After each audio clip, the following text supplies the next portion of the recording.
Ensuite, Jérôme Le Banner. Ah, ben, le Banner, c'est la légende des poids lourds français. Le Banner, c'est simple. Je l'ai vu boxer en 96 contre Curtis Schuster, championnat du monde de boxe thaï, il avait gagné. Et après, il avait commencé avec les K1. Tu vois, il y avait les gros combats K1 au Japon. Et là, bah, c'était les meilleurs dans le monde. Tu sais, il était dans les 10 meilleurs, tu vois. Il y avait Ernesto Houst, Peter Hart, Jérôme Le Banner, Andy Hug, Mike Bernardo, Recefo, Mark Hunt et toute la clique. Et il faut savoir qu'à ce moment-là, tu sais, moi, j'ai acheté toutes les cassettes du Japon, du K1. C'était les magnétoscopes encore, tu vois, à l'époque des VHS. Il n'y avait pas encore Internet, tu vois. Je parle 96.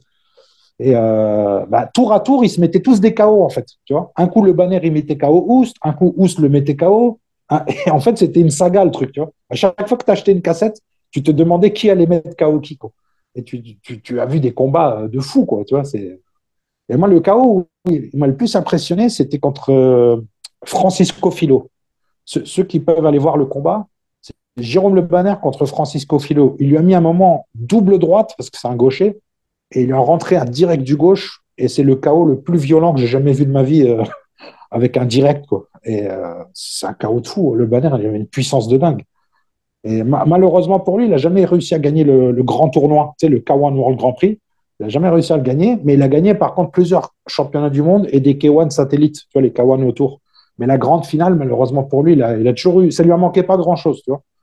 Et oh non, franchement, le Banner, il nous a tous fait un peu kiffer à un moment ou à un autre, ça c'est sûr.